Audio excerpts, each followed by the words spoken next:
Bienvenue dans le podcast Anecdotes de voilées, un podcast où les femmes voilées nous partagent leurs petites histoires du quotidien. Chaque épisode met en lumière des récits parfois drôles, parfois émouvants, mais aussi de grands moments de solitude. Nos invités racontent leurs anecdotes du quotidien liées au voile. Que vous soyez en déplacement, en pause ou simplement curieux, laissez-vous surprendre par ces petites histoires qui en disent long. Bonne écoute.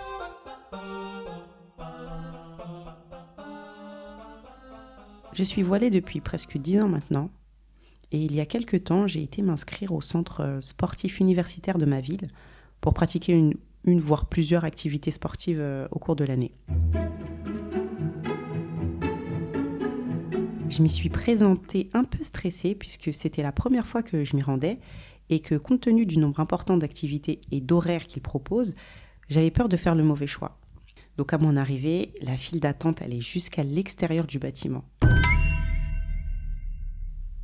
Ce qui a augmenté mon stress.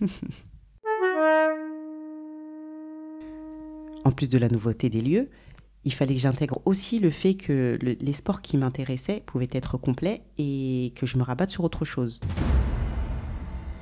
Donc mon tour arrive, enfin. Je tombe sur un monsieur dans la quarantaine bien entamé et donc je lui explique mon projet. Je suis agréablement surprise. Il m'explique toutes les options que mon abonnement peut m'offrir et cerise sur le gâteau, il me donne même des indications sur les sports dans lesquels le port du voile est strictement interdit, donc pour des raisons de sécurité.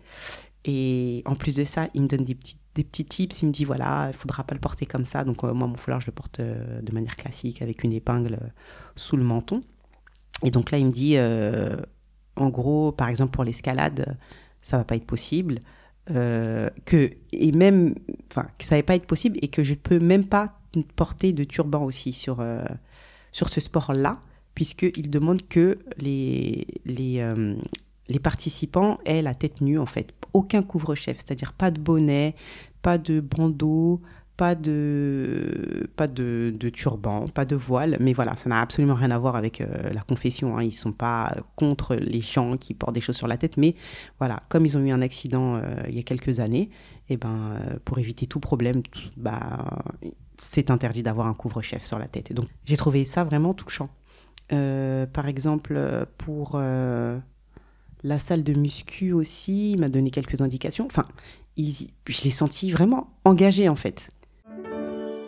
Pour la piscine, il m'annonce avec une mine triste que malgré que mon offre m'en donne l'accès de manière illimitée, je vais manifestement pas pouvoir en bénéficier puisque la liste des vêtements de bain, elle est claire et en fait il n'y a pas de vêtements de nage, il n'y a pas de combinaison. Donc je ne peux pas aller en burkini, donc je ne pourrai pas bénéficier de la piscine. Et donc ça, il me le souligne. Et puis vraiment, j'ai été touchée qu'ils prennent la peine de s'adapter à ma situation en me donnant le sentiment vraiment qu'il s'implique, alors qu'il n'avait aucun signe extérieur m'indiquant qu'il était lui-même musulman.